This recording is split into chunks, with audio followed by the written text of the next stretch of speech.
சந்தோஷம். நம் குழந்தைகளை கஷ்டமில்லாமல் வளர்த்து விடுகிறோம். ஒரு அப்பா அம்மாவுடைய கஷ்டங்கள் குழந்தைகளுக்கு தெரிய வேண்டும். உங்கள் குழந்தை அன்பாக வளர்த்துக் கொள்ளுங்கள், தப்பில்லை. குழந்தையை அழகாக நீங்கள் பராமரித்துக் கொள்ளுங்கள், தப்பில்லை. ஆனால் உங்கள் நடவடிக்கையில் அவர்கள் பங்கெடுத்துக் கொள்ள வேண்டும்.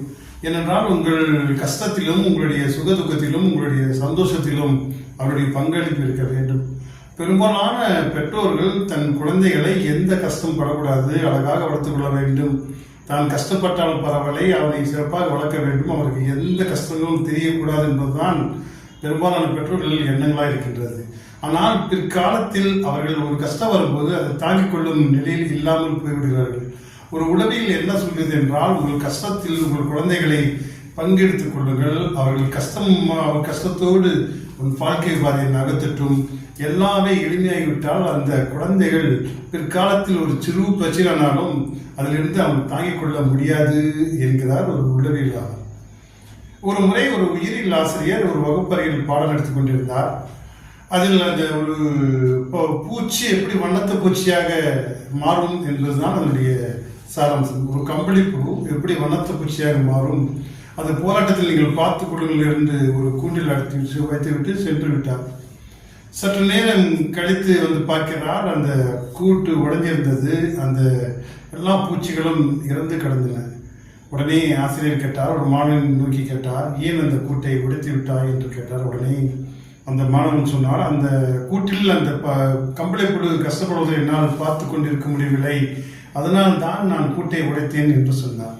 உடனே ஆசிரியர் சொன்னார், அது எவ்வளோ போராடுகிறதோ, போராடி வெளிவந்த பிறகுதான் இங்கு வண்ணத்து பூச்சியாக அழகாக பறக்க முடியும். அந்த போராட்டம் இல்லை என்றால் அதனால் பறக்க முடியாது. எப்பொழுதெல்லாம் போராட்டம் கற்றுக்கொள்கிறோமோ அதுக்கு பிறகு வெளிவந்தான் அதிலிருந்து சந்தோஷம் அடைவான். இந்த போராட்டத்தில் நீ உதவி செய்து விட்டால் அவன் வலுவிழந்து போய்விடுவான் என்று அதுக்கு ஒரு விளக்கம் கொடுத்தார். அதுக்கு பின்புதான் அவனுக்கு புரிந்து கொண்டது, வாழ்க்கை போராடிதான் வெளியே வர வேண்டும். போராட்டம் இல்லாமல் எந்த ஒரு செயலும் இருந்தால் அதில் வெற்றி கனி கிட்டாது என்பதை உணர்ந்திருந்தால் நிச்சயம். அதே போலதான் நம் குழந்தைகளும் போராடிதான் ஜெயித்துதான் வாழ்க்கையில் முன்னேற வேண்டும். எல்லாமே சுலபமாக கிடைத்து விட்டால் அதற்காக அனுதாபப்பட்டு கருணைப்பட்டு விட்டார் பிற்காலத்தில் ஒரு சின்ன ஒரு கஷ்டம் வந்தாலோ ஒரு பிரச்சனை வந்தாலோ அவனால் தாங்கிக் கொண்டு வெற்றி கனியை எட்ட முடியாது என்பதற்காக தான் இதை உணர்த்தினேன் என்று சொன்னார். அதுக்கு பின்பு மாணவர்களுக்கு புரிந்து கொண்டதான், பெற்றோர்களே நீங்களும் அவ்வளவுதான். உங்கள் குழந்தைகளை கஷ்டமில்லாத வளர்க்க ஆசைப்பட்டால் பிற்காலத்தில் ஏதாவது ஒரு சிறு பிரச்சனைகள் இடிந்து போய்விடுவார். எனவே அவருக்கும் இந்த கஷ்டத்தோடு அவரை வழிநடத்துங்கள். நிச்சயமாக போராட்டத்தான் ஜெயிக்கும். போராட்டம் இல்லை என்றால் வாழ்க்கையில் எந்த ஒரு சந்தர்ப்பத்தையும் நாம் உச்சி அடைய முடியாது. எந்த ஒரு வெற்றியாளரும் தான் உச்சி அடைவதற்கென்றால் பல போராட்டங்களை சவால்களை சந்தித்த பிறகுதான் வெற்றி கனி என்ற உச்சியை தொட்டு இருப்பார்.